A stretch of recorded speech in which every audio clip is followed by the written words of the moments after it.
Hi, this is Anna Imagination with a Healing Garden. Thank you so much for joining me. If you are new to my channel or my Facebook group, I am a philosopher, psychologist, and sociologist of 30 years. I know my shit. I am replying to a comment I get a lot whenever I talk about positive affirmations and where you are conditioning the emotional mental environment in your mind from negative over to positive. A lot of people say that it feels like a lie, and there is a reason why. And what ends up happening is a lot of people, because it feels dishonest, they don't do it because it just like, oh, it just doesn't. Let me explain what this is. A lie is something that is illogical. That is it.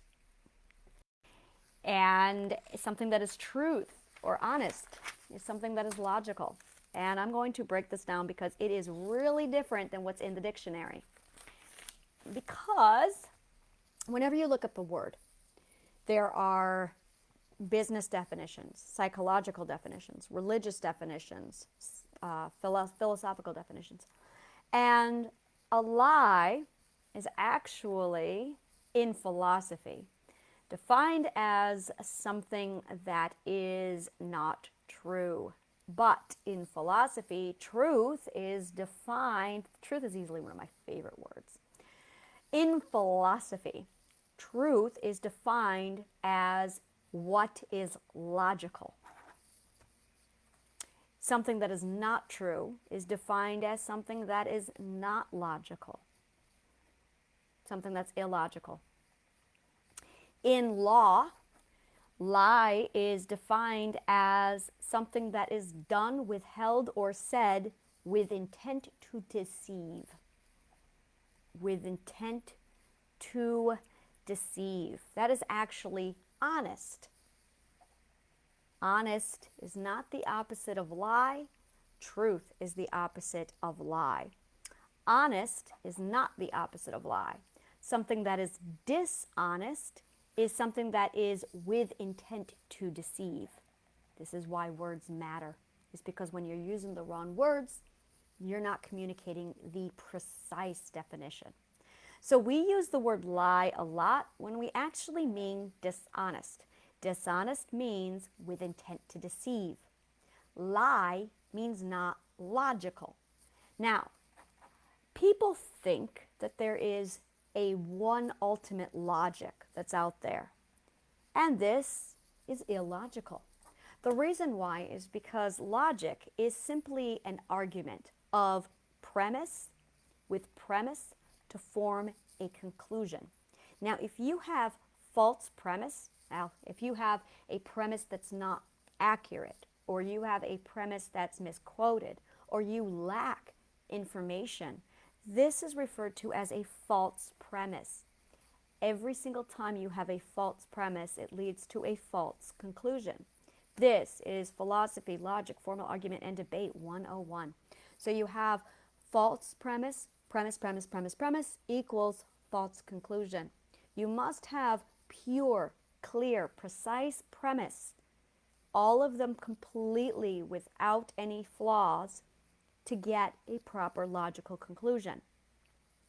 Anything else is referred to as a logical fallacy.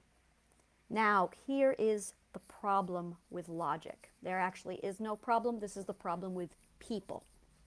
When you come along in life and you talk to somebody or you have your own idea or perspective, your perspective or your thoughts are built 100% off of your accumulated life knowledge.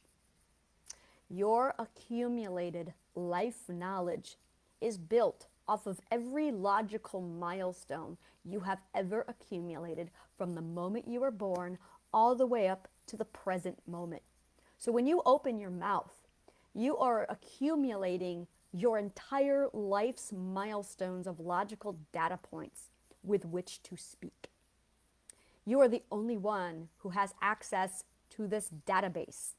So that when you give your own opinion based off of the logical alignment of all of these milestones, that makes you the only official authority of your opinion.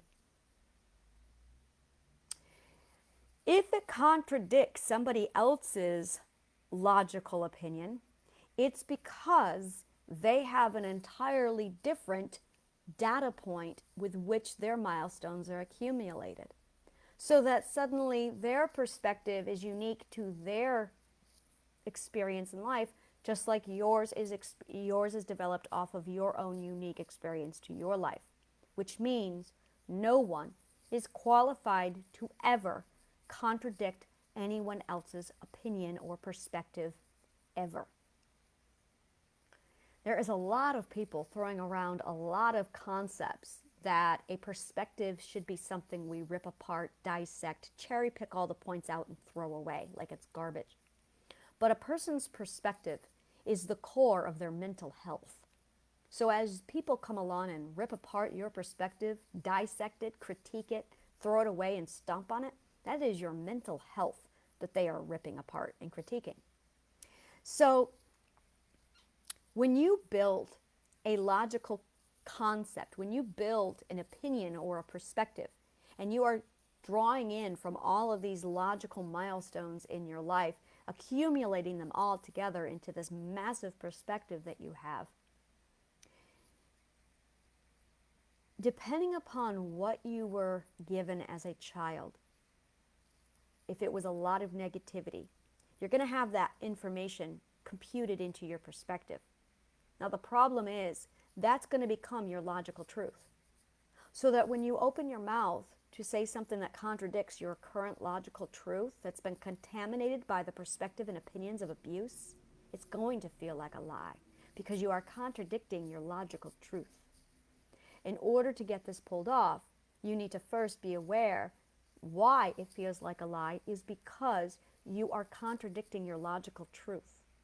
But you have this logical truth because people have contaminated your perspective with their lies and invasive perspective. You'll need to remove the limiting beliefs first. You will need to remove the invasive perspective first. In order to do that, you have to basically have a logical standoff with you versus the bullshit that's in your mind that you didn't put there. A perspective is supposed to be built on what you love, what you value. Together, those things create what you believe. And when you summarize these three things, you have your name. And that makes up your perspective. What you love and what you value and what you believe. When you are abused, people come along and they will say things to you.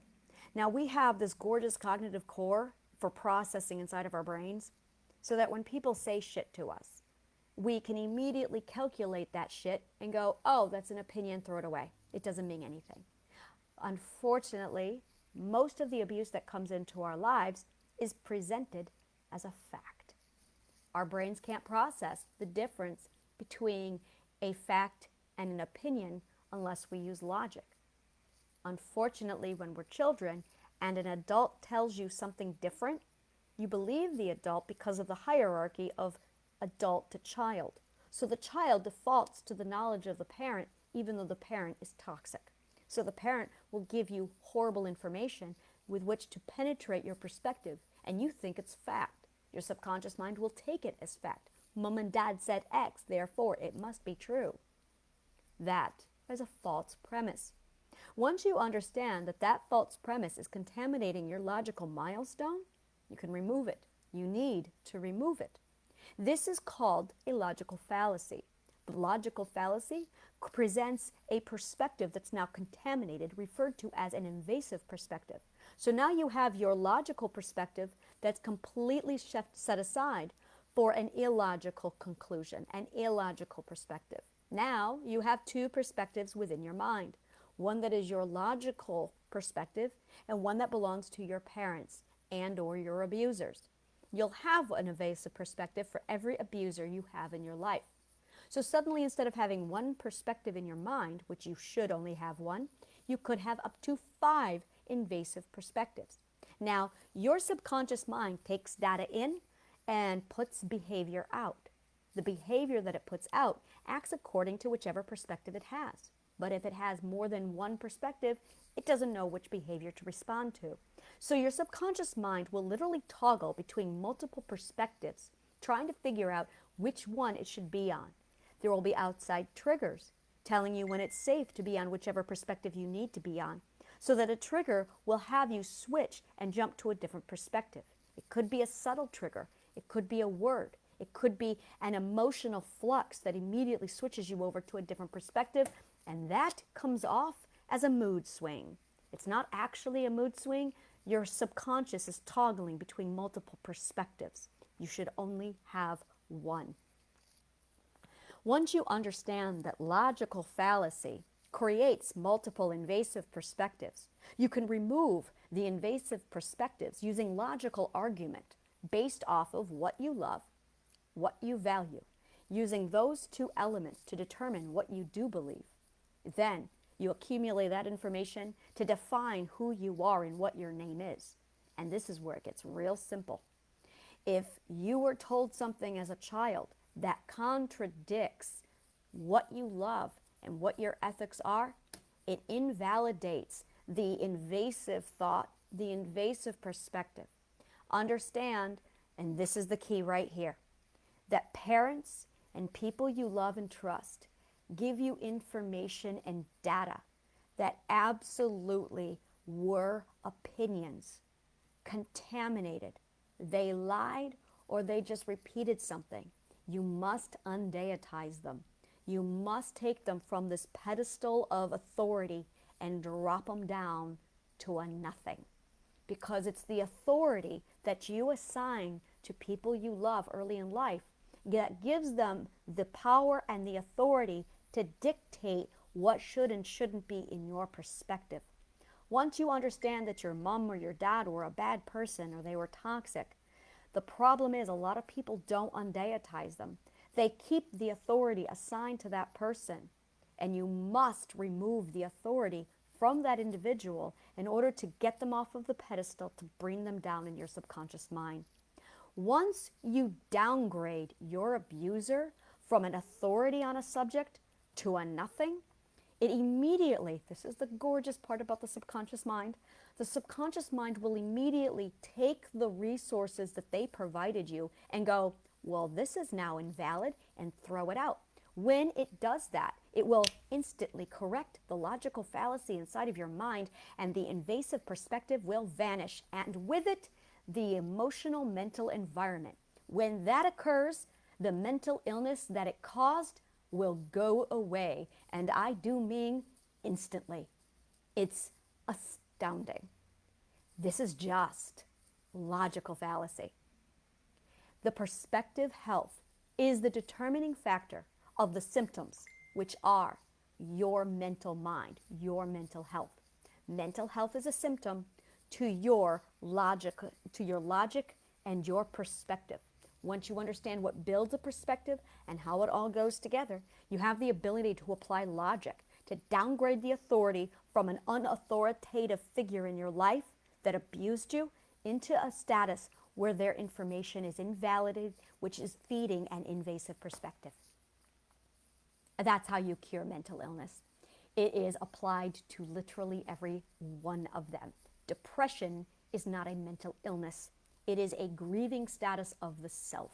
It cannot be applied to that because that is linked to the definition of self-love and love. That's something else.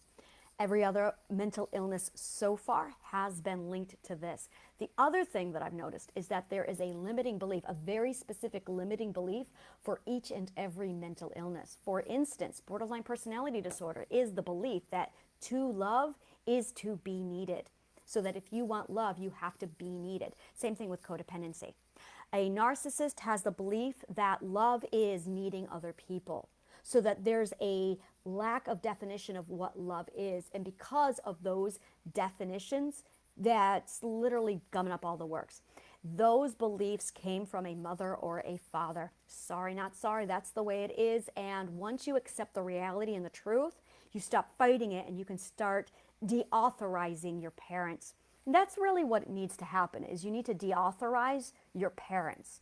By deauthorizing your parents, it completely invalidates all of their words, and you start looking at their behavior.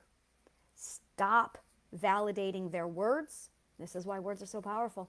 And start looking at their actions. But in order to do that, you have to deauthorize them first.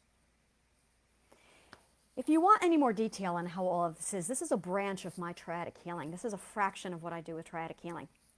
Triadic healing systematically removes the conditioning from your subconscious mind and throws the conditioning away, restoring the identity and the self and the authority of the self into its original proper placement in your life. While we do that, we also empower you with confidence and we build you up so that you have the ability to regain control and power and authority over your life so that you are in charge. And with it, it removes all of your invasive perspective because we're removing the conditioning that you were taught. If you want to learn more about this, we have 3 options available to you. You can become a case study. That's $500 a week. And I stay with you until it's done and we get you through this process. My case studies are seeing results in 5 weeks. If you want to just grab the full triadic healing, I have 3 options available. The first part of triadic healing is $5,000. It's a flat rate and it gets you the first 6 ethics.